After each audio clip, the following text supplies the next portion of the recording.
তাপদাহে জ্বলছে মেহেরপুর, ঘন ঘন লোডশেডিংয়ে নাকাল জনজীবন।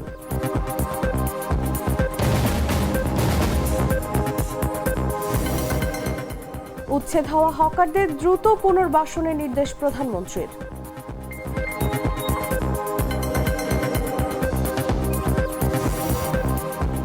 পাকিস্তান ছাড়লেন আরাকচি, হল না যুক্তরাষ্ট্র ইরান বৈঠক।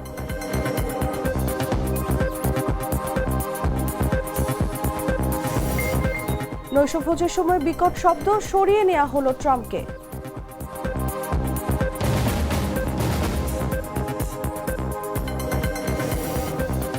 এবং নাগালের বাইরে বিশ্বকাপ টিকিট, মূল্য 28 কোটি টাকা।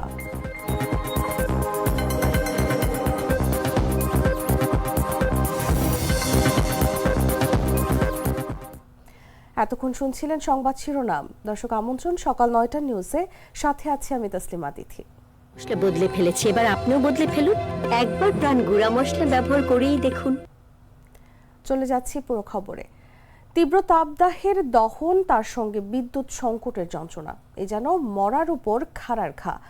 ঘন ঘন লোডশেডিংয়ে মেহেরপুরের মানুষের জীবন দুর্বিষহ হয়ে উঠেছে। সবচেয়ে বেশি বিপাকে পড়েছেন গাংনী ও বামন্দি সহ আশপাশের এলাকার বাসিন্দারা। পল্লী বিদ্যুৎ কর্তৃপক্ষ বলছে, জাতীয় গ্রিড থেকে পর্যাপ্ত বিদ্যুৎ না আসায় নির্দিষ্ট সময় পরপর লোডশেডিং দিতে হচ্ছে। পরিস্থিতি স্বাভাবিক হলে বিদ্যুৎ সরবরাহ স্বাভাবিক হবে বলেও আশা প্রকাশ করেন তারা। তীব্র তাপদাহের দাপট, সঙ্গে বিদ্যুৎ সংকট দুর্বিষহ করে তুলেছে মেহেরপুরের জনজীবন। ঘন ঘন লোডশেডিংয়ে বিশেষ করে পল্লী বিদ্যুতের আওতাধীন গ্রামাঞ্চলে পরিস্থিতি চরম আকার ধারণ করেছে। দিনরাত মিলিয়ে দীর্ঘ সময় বিদ্যুৎহীন থাকায় সবচেয়ে বেশি বিপাকে পড়েছেন গাংনী ও বামন্দি সহ আশপাশের এলাকার বাসিন্দারা। স্থানীয়দের অভিযোগ, দিনে তীব্র গরমে কাজ করা কঠিন হয়ে পড়ছে, আর রাতে বিদ্যুৎ না থাকায় ঘুমানো প্রায় অসম্ভব হয়ে উঠছে। ফলে শিশু, বয়স্ক ও অসুস্থ মানুষদের দুর্ভোগ আরো বেড়ে গেছে। অসহ্য গরম, সেই সাথে পড়েছে কারেন্টের লোডশেডিং। আর লোডশেডিং এর অবস্থা তো বুঝলি বোঝানো যাবে না। এমন একটা অবস্থা এসে দাঁড়িয়েছে যে 10 মিনিট কারেন্ট থাকছে, 1.5 ঘন্টা 2 ঘন্টা পর আবার আসছে, আবার 10 মিনিট মতো থাকছে। মানে কারেন্ট মাঝে মধ্যে আসছে, এইটুকুই বলা যায়, মানে থাকছে এই কথা তো বলা যাবে না।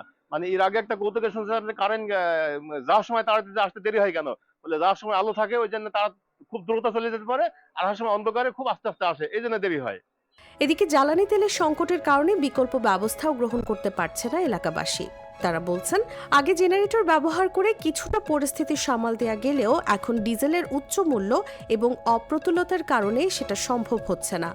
আমাদের শিক্ষা প্রতিষ্ঠান থেকে শুরু করে বিভিন্ন অফিস আদালতে কারেন্ট না থাকায় আমরা সময়ের মধ্যে কাজ শেষ করতে পারছি না। এতে সাধারণ জনগণ বিভিন্ন ভোগান্তির মধ্যে আছে। সকাল থেকেই লাইন নেই, এবং যদিও একটু আসে 1 ঘন্টা 8 ঘন্টা পরে আবার চলে যায়। এতে সাধারণ জনগণ শুরু করে বিভিন্ন সেচ থেকে শুরু করে সবাই ভোগান্তির মধ্যে আছে আমরা। পল্লী বিদ্যুৎ কর্তৃপক্ষ বলছে, জাতীয় গ্রিড থেকে পর্যাপ্ত বিদ্যুৎ না আসায় নির্দিষ্ট সময় পরপর লোডশেডিং দিতে হচ্ছে। পরিস্থিতি স্বাভাবিক হলে বিদ্যুৎ সরবরাহ স্বাভাবিক হবে বলেও আশা প্রকাশ করেন তারা। আমাদের মেহেরপুরের চাহিদা 55 থেকে 60 মেগাওয়াট, কিন্তু তীব্র গরমের কারণে আমরা পাচ্ছি 35 থেকে 40 মেগাওয়াট। এই যে 20 মেগাওয়াটের ঘাটতি, এই ঘাটতি আমরা যদি ডিমান্ড এবং সাপ্লাইয়ের সাথে ঠিক থাকে তাহলে আমরা এর থেকে উত্তরণ করতে পারবো। ডিমান্ডের সাথে যদি সাপ্লাই আমরা পাই তাহলে আমাদের কোনো লোডশেডিং থাকবে না। আমরা গ্রাহকের নির্বিচ্ছিন্ন বিদ্যুৎ দিতে পারবো আশা করি। তাপদাহের দাপট আর বিদ্যুৎ সংকটে বিপর্যস্ত মেহেরপুরের স্বস্তির অপেক্ষায় জনজীবন। নিউজ ডেস্ক, জাগো নিউজ।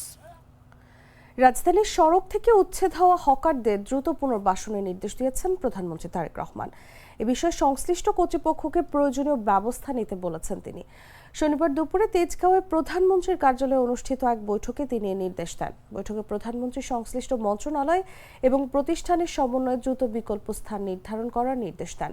তিনি বলেন, উচ্ছেদ হওয়া হকারদের এমন জায়গায় পুনর্বাসন করতে হবে যেখানে তারা স্বাচ্ছন্দ্যে ও উৎসাহের সঙ্গে ব্যবসা করতে পারবেন। বৈঠকে সিদ্ধান্ত হয়, উচ্ছেদ হওয়া হকারদের বিকল্প জায়গার পাশাপাশি নিবন্ধনের মাধ্যমে হকারদের পরিচয়পত্র দেওয়া হবে, যাতে তাদের কার্যক্রম সুশৃঙ্খলভাবে পরিচালনা করা যায়। এছাড়া স্কুল কলেজে ক্লাস শুরু ও শেষের সময় সড়কে যানজট কমাতে প্রয়োজনীয় ব্যবস্থা নেওয়ার তাগিদ দেন প্রধানমন্ত্রী। বৈঠকে স্থানীয় সরকার বিভাগ, ঢাকা উত্তর ও দক্ষিণ সিটি কর্পোরেশন, রাজধানী উন্নয়ন কর্তৃপক্ষ ও ডিএমপির ঊর্ধ্বতন কর্মকর্তারা উপস্থিত ছিলেন।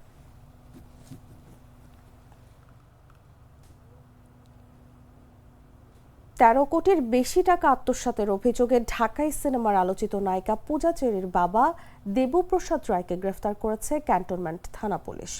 শনিবার ব্যবসায়ী মিজানুর রহমানের অভিযোগে গ্রেফতার করা হয় তাকে। বিষয়টি নিশ্চিত করে ক্যান্টনমেন্ট থানার অফিসার ইনচার্জ রাকিবুল হাসান জানান, প্রতারণার অভিযোগে মামলা দায়ের হয়েছে। মামলাটি এখন তদন্তাধীন। অভিযোগের সত্যতা যাচাই করে পরবর্তী আইনগত ব্যবস্থা নেওয়া হবে। চিত্রনায়িকা পূজা চেরির পরিবারকে ঘিরে হঠাৎই তৈরি হয়েছে আলোড়ন।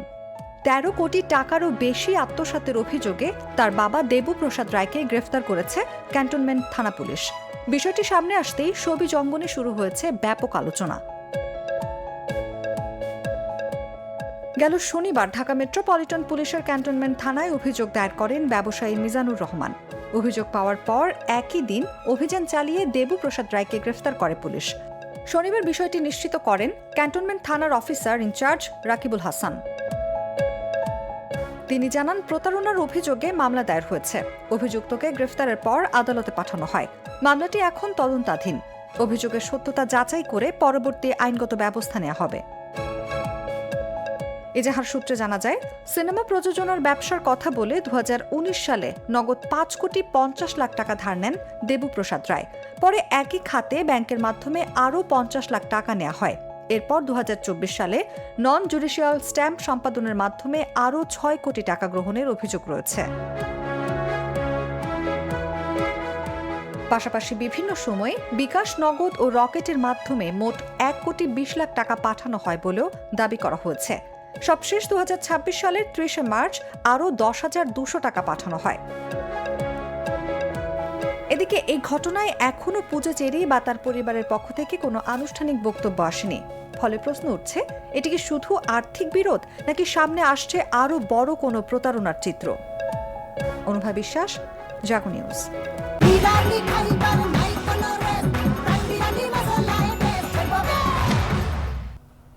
জানাবো আন্তর্জাতিক সংবাদ।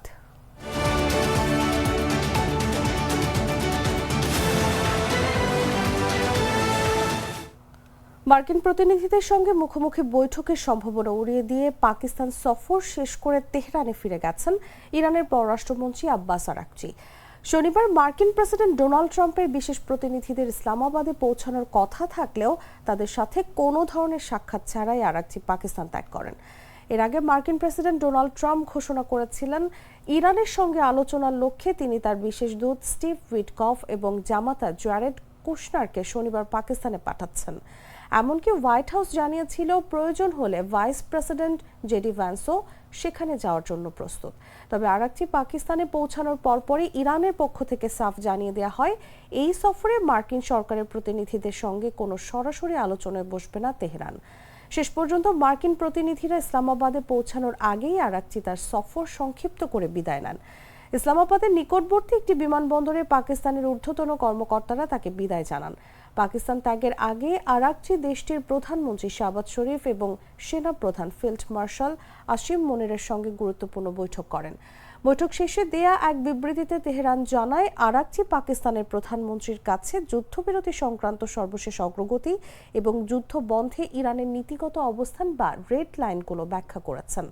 ইরানের প্রস্তাবনাগুলো শোনার পর চলমান আলোচনা প্রক্রিয়ার উপর আস্থা প্রকাশ করেছেন প্রধানমন্ত্রী শাহবাজ শরীফ।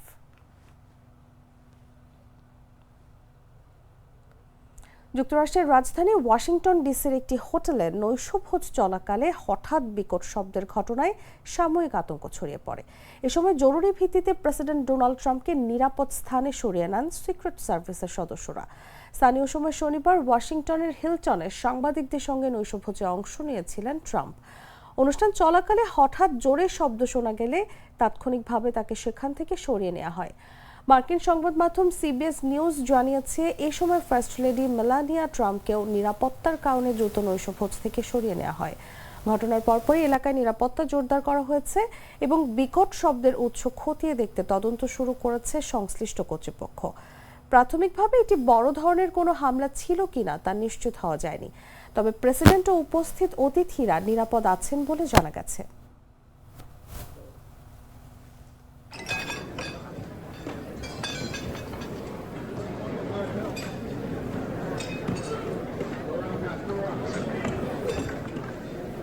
বাছাইকৃত লাল সরিষার দানা থেকে তৈরি হয় প্রাণ সরিষার তেল। আসল ঝাঁঝে আসল স্বাদে। সংবাদ শেষ করব খেলার খবর জানিয়ে।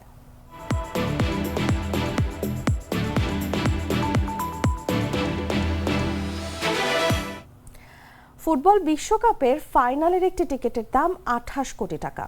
বিশ্বাস হচ্ছে না? সত্যি অবিশ্বাস্য ব্যাপার। সেপার তৈরি হয়েছে বিশ্বকাপ ফাইনালের টিকিট ঘিরে। ফিফার পুনর্বিক্রয় ওয়েবসাইটে নতুন করে 4টি টিকিট বিক্রির জন্য এমন আকাশচুম্বী মূল্য নির্ধারণ করা হয়েছে। বিস্তারিত জাগোডেস্ক রিপোর্টে। এখানে কোটি টাকায় পৌঁছে যায় সেটা নিঃসন্দেহে অবাক করার মতো খবর। ফিফার 2026 বিশ্বকাপ ফাইনাল ঘিরে এমনই চমক তৈরি হয়েছে।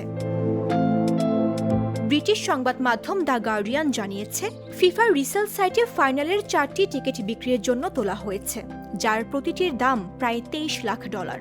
বাংলাদেশি মুদ্রায় হিসাব করলে 4টি টিকিটের মোট মূল্য দাঁড়ায় প্রায় 28 কোটি 22 লাখ টাকা, অর্থাৎ এক একটি টিকিটের দামই 7 কোটির বেশি। আগামী 19 জুলাই যুক্তরাষ্ট্রের নিউ জার্সির মেটলাইফ স্টেডিয়ামে অনুষ্ঠিত হবে এই ফাইনাল ম্যাচ। বিক্রির জন্য রাখা টিকিটগুলো স্টেডিয়ামের 45 নম্বর সারির 124 নম্বর ব্লকের 33 থেকে 36 নম্বর আসনের। মূল টিকিটের দাম নিয়ন্ত্রণে রাখলেও ফিফা তাদের রিসেল বা এক্সচেঞ্জ মার্কেট প্লেসে দামের ওপর সরাসরি নিয়ন্ত্রণ রাখতে পারে না। তবে প্রতিটি টিকিট বিক্রির ক্ষেত্রে ক্রেতা ও বিক্রেতা দুই পক্ষ থেকেই 15% করে ফি নেয় ফিফা। ফলে এই বিশাল অঙ্কের লেনদেনের একটি বড় অংশই সংস্থাটির আয় হিসেবে যুক্ত হবে। অন্যদিকে আনুষ্ঠানিক টিকিটের দামও কম নয়। সর্বনিম্ন টিকিটের মূল্য ধরা হয়েছে প্রায় $10,923, যা বাংলাদেশের টাকায় প্রায় 13 লাখ টাকার কাছাকাছি। 2022 বিশ্বকাপের তুলনায় এবার টিকিটের দাম অন্তত 4 গুণ বেশি হতে পারে বলে আগেই জানা গিয়েছিল। সব মিলিয়ে বলা যায়, ফুটবল বিশ্বকাপ এখন শুধু আবেগের খেলা নয়, এটি হয়ে উঠেছে বিশাল অর্থনৈতিক বাস্তবতারও প্রতিচ্ছবি। মামদুহা রাইসা, জাগো নিউজ। দর্শক, সংবাদ শেষ করার আগে শিরোনামগুলো জানিয়ে দিচ্ছি আরো একবার।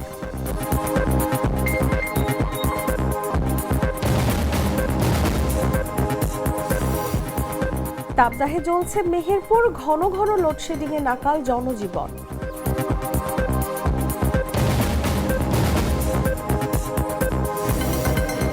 উচ্ছেদ হওয়া হকারদের দ্রুত পুনর্বাসনের নির্দেশ প্রধানমন্ত্রীর।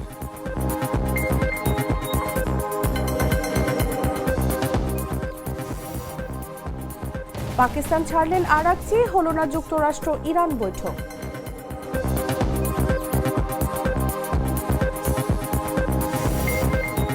নৈশভোজের সময় বিকট শব্দ, সরিয়ে নেওয়া হলো ট্রাম্পকে।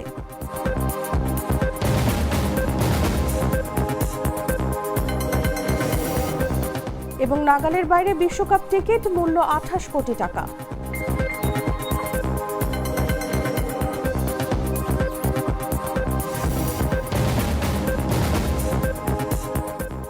দর্শক, এই ছিল এখনকার মতো। এরপর দেখবেন বেলা 11টার সংবাদ। প্রতি মুহূর্তের সর্বশেষ খবর জানতে ভিজিট করুন jagonews24.com। ফলো করুন আমাদের ভেরিফাইড ফেসবুক পেজ এবং সাবস্ক্রাইব করুন জাগো নিউজের ইউটিউব চ্যানেল। ধন্যবাদ সবাই।